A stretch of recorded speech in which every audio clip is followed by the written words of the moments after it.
আসসালামু আলাইকুম। সবাইকে শুভেচ্ছা জানাচ্ছি। মাসুম মাহবুব। আ আশা করি প্রত্যেকে দেখতে পাচ্ছেন এবং শুনতে পাচ্ছেন। প্রিয় দর্শক, আপনাদের জন্য একটি দুর্দান্ত ভিডিও আজকে দেখাবো। পাশাপাশি বেশ কিছু গুরুত্বপূর্ণ খবর আপনাদের দেবার চেষ্টা করব। ইরান হরমুজ প্রণালীতে একটার পর একটা সারপ্রাইজ দিচ্ছে।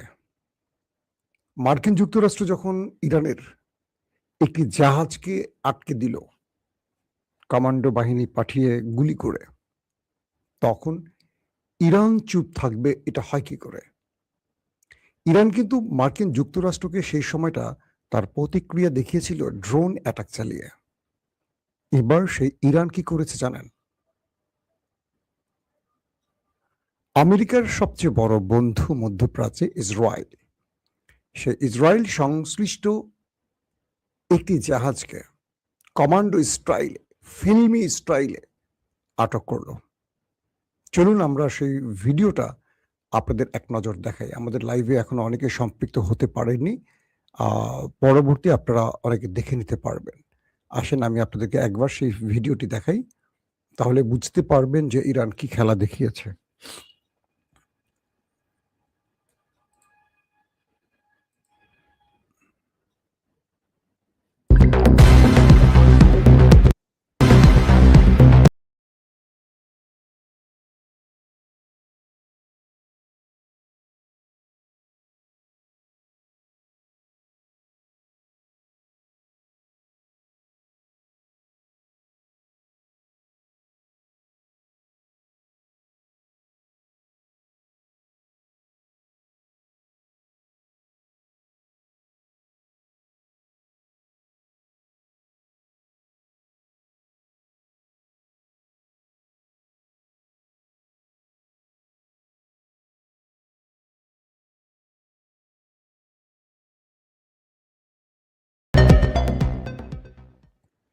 প্রিয় দর্শক, যারা আমার সাথে লাইভে ছিলেন এতক্ষণ তারা ভিডিওটি দেখলেন।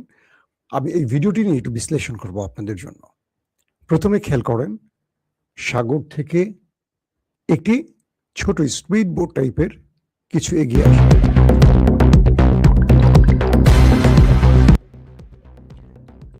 আপনারা দেখলেন সাগর থেকে একটি ছোট আকারের স্পিড বোট আবারও দেখেন এগিয়ে আসছে। এই ছোট স্পিড বোটে কজন কমান্ডো থাকতে পারে ধারণা করেন? এরপর তারা ইসরায়েল সংশ্লিষ্ট একটি জাহাজকে, কার্গো জাহাজে এই ছোট স্পিড বোটে এসে ভিড়ে। দেখতে পাচ্ছেন? তারপর দেখতে পাচ্ছেন আপনারা সেই স্পিড বোট থেকে জাহাজের এক কার্নিশ দিয়ে একটি ছোট বা একটি বেশ লম্বা টাইপের সিঁড়ি আছে। সেই সিঁড়ি বেয়ে ইরানের নেভি কমান্ডোরা জাহাজটির ভেতরে ঢুকছে। দেখতে পাচ্ছেন? উপর থেকে এই যে ভিডিওগুলো, এগুলো কিন্তু ফিল্মের না, সিনেমার না। এগুলো ইরান যখন অভিযান চালিয়েছে, তারা নিজেরা তাদের যে শরীরে বডি ক্যামগুলো আছে, সেই বডি ক্যামের মাধ্যমে এই ভিডিওগুলো ধারণ করেছে। দেখছেন যে ইরানের নেভি টিমের যে নেভাল গ্রুপের যে কমান্ডোরা, তারা সেই জাহাজটির উপরে উঠছে।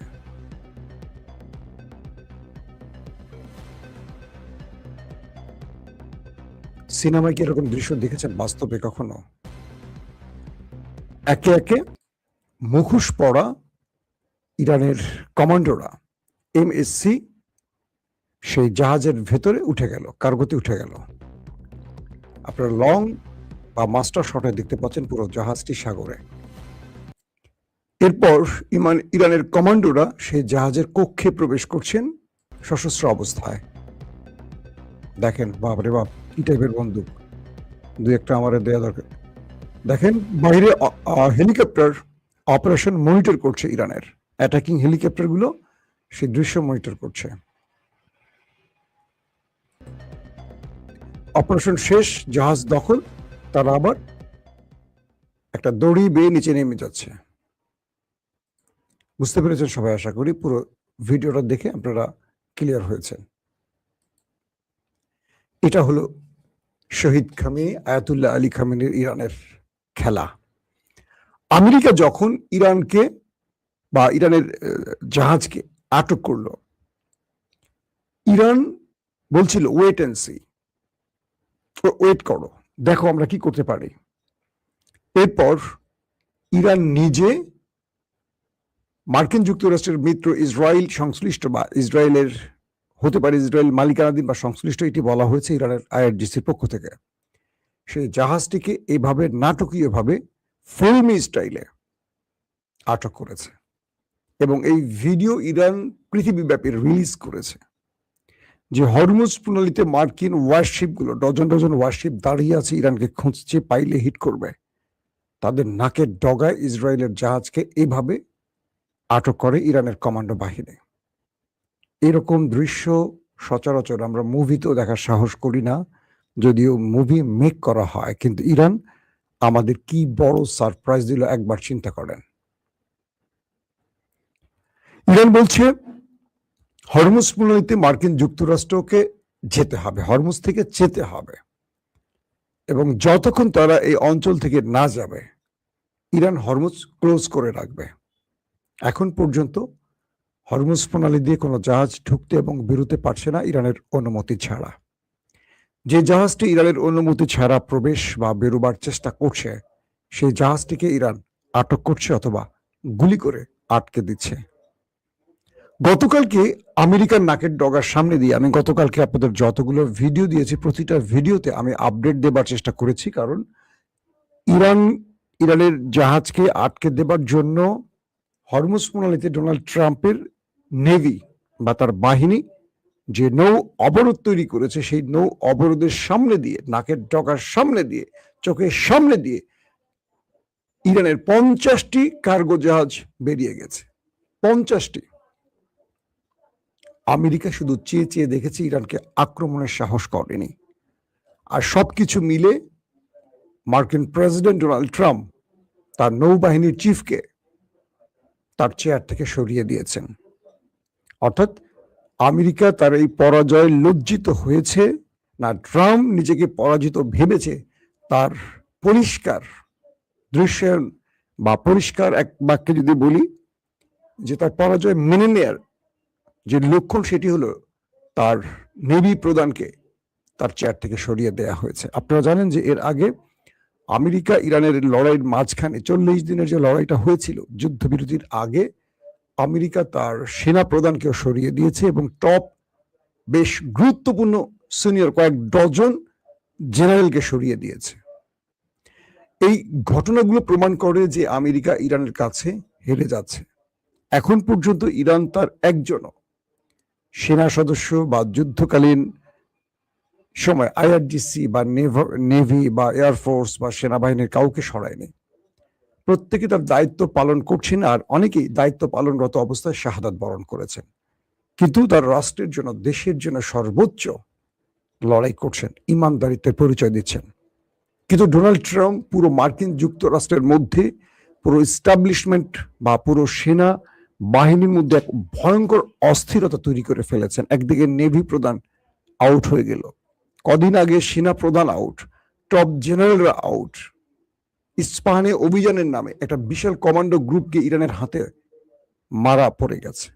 সবকিছু মিলে ডোনাল্ড ট্রাম্প এখন ইরানের কাছে আত্মসমর্পণ ছাড়ার কোনো পথ খুঁজে পাচ্ছেন না, আমার কাছে এটা মনে হয়। কারণ চীন, রাশিয়া ইরানকে এতটুকু বলে দিয়েছে যে তুমি তোমার শেষ সাহসটুকু দেখাও, বাকিটুকু আমরা আছি।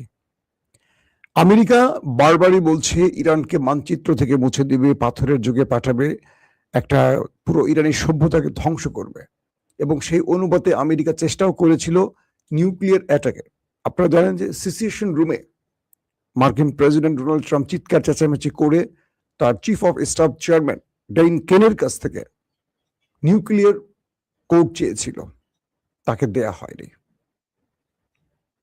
সেই সেনাবাহিনীর ঊর্ধ্বতন officer, chief of staff chairman Dan Caine, তিনি বলেছিলেন যে মিস্টার প্রেসিডেন্ট, আমেরিকা বহিঃশত্রুর আক্রমণের শিকার হয়নি এখনো, অতএব আমি আপনাকে কোড দিতে পারছি না। তার মানে মার্কিন সেনাবাহিনীর ট্রেনিং বলছে, তাদের যে প্রশিক্ষণ সেটা বলছে একজন অদক্ষ বা অক্ষম প্রেসিডেন্টকে নিউক্লিয়ার কোড দিয়ে পৃথিবীতে আরেকটি অমানবিক দৃশ্যায়নের তৈরি করতে চাইছে না আমেরিকা, কিন্তু ট্রাম্প তার ক্ষোভকে প্রশমিত করার জন্য ইরানকে টার্গেট করতে চাইছে।